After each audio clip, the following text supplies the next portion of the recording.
and welcome once again to Corporate Insight.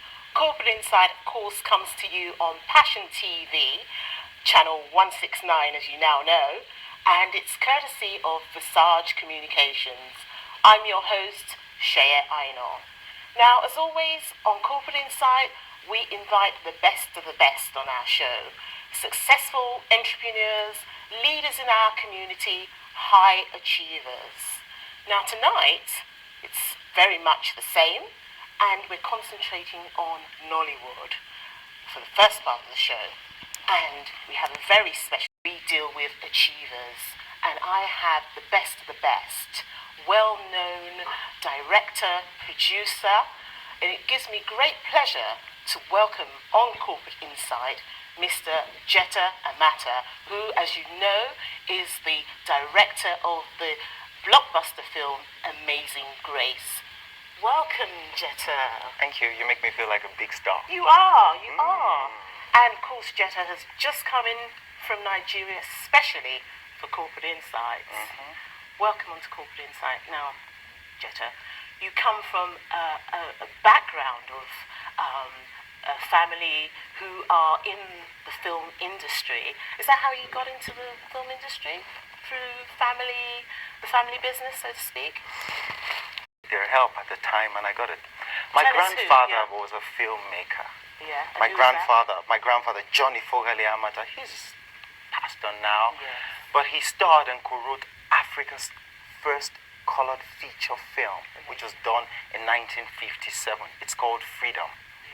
Now, after that, my father came on board. We all did theater arts, which is the closest you have to filmmaking, in Nigeria. We all did theater arts, and it was because of a passion for it, and not because my father or my grandfather was in it. It must be in your genes, though. I wanted to do law, but it didn't work out, and I ended up those boring. You're better off where you are to get law. So it's not a. Tell us about how you actually your first challenge and foray into the film business. How did that start? I was fresh out of school. Yeah. This was 12 years ago. That's a long time ago. Are you still looking fresh now? I meant to be young, but that was 12 years ago. Yeah. My father was my lecturer in school. Okay. Oh my gosh.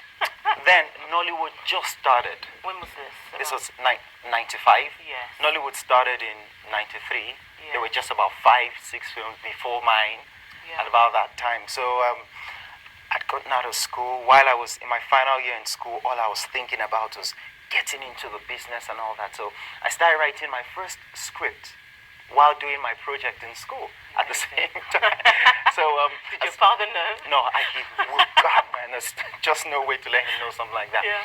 So when I got out of school, I had my script ready, and I went down to people to say, look, I'm going to do a film. I want you to act in it. I can't pay you now. I'll pay you much later. Yes. I went around all the guys. And there was support.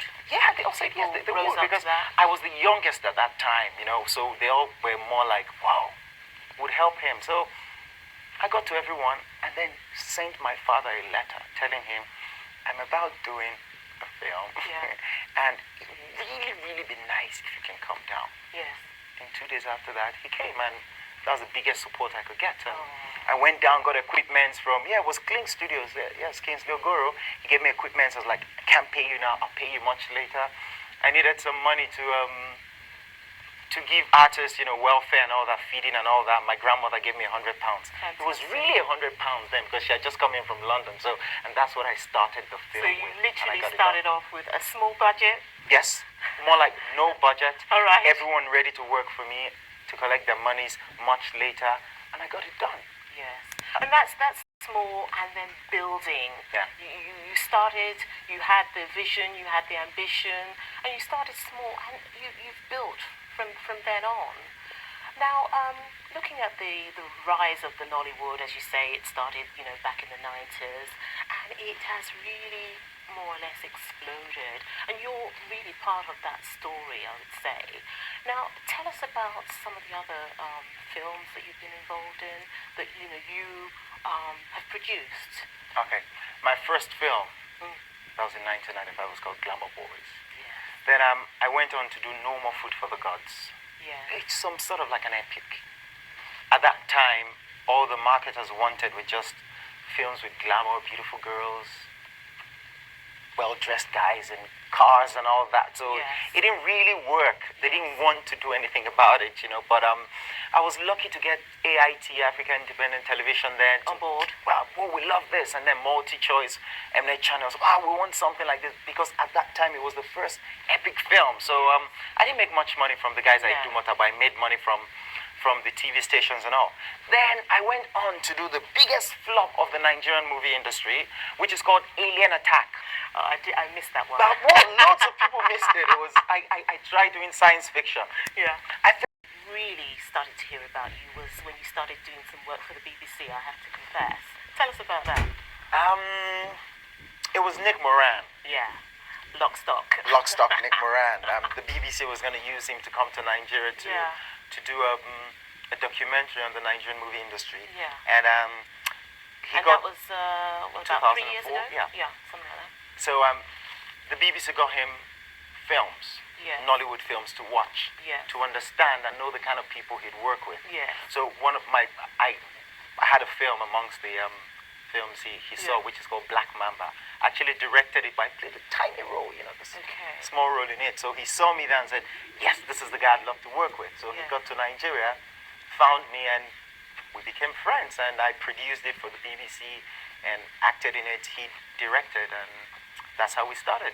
And that's how a lot of perhaps non-Africans, non-Nigerians really started to know a lot more about Nollywood. I thought that was a really good insight, and it just sort of showed that how hardworking, what the challenges are of actually making a movie in Nigeria. I mean, so far removed from Hollywood, but at the same time, the quality is just going up and up. It is. There's a vibrancy. I must say this.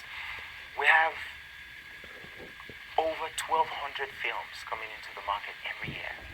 Now, fine, most of the films might not meet with the quality the world will want to see. Yes. But we have a target market at home. Right. We have the people, we do films straight, movies straight to DVDs or VCDs. We do it and we put it out there for them to watch. Yes. Stories they can understand. Yes. Our stories might not be the normal stories we see every day here. We're verbose people, let me say that. Yes. I'm sure while you were growing, you had your grandmother or grandfather tell you a story for 2 straight hours and you'd sit down to listen to it. Yes. We all grew like that, but you can't have a Western kid sit down to listen to a story for 2 hours. It's not possible, so our style is different. It might not be what the Western world wants to see, but we have a style we have created, a market we have created without any influence from the foreign world or from our governments. It's something we did on our own. So and we really are what you're saying is that Nollywood has not really had much outside help. None at all. Right. No outside help. But shouldn't that change? It's beginning to change. Now we're corporate sponsorship. No, we had. We're beginning. Now we're beginning to have after because the Amazing they Grace. realise how vibrant the market is, how important it is to the development not only of countries like Nigeria but Africa as to well. Africa. You know, we employ over 300,000 people in Nollywood. We have over 570 billion naira worth of investment every year into the system. Now that is not the kind of business you turn your back at. No, you can't. You It's can't something, ignore it. Exactly. We make more productions in Nigeria than than all of Europe. Yes. It's about Amazing Grace. Amazing.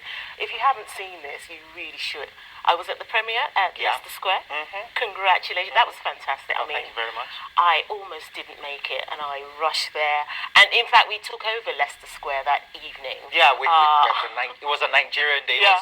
It was a happy day for me to see my film up there. Yes. Amazing Grace in Leicester Square. It was big lights, big performance. Big performance. Before. Yeah, you know, it was fantastic. It was wonderful. We're moving forward. That's what we want to do. That's it. Amazing Grace, The Amazing Grace. My film is just another Nollywood film, but with better quality, with better equipment. I had to bring all the equipment from the UK. Now imagine big screen, 35. Yeah, 35. I shot on 35. Imagine if all the other guys in Nigeria had the opportunity to shoot on 35. Exactly. And they're getting it right now. We have a $26 million studio rooted in Calabar as we speak.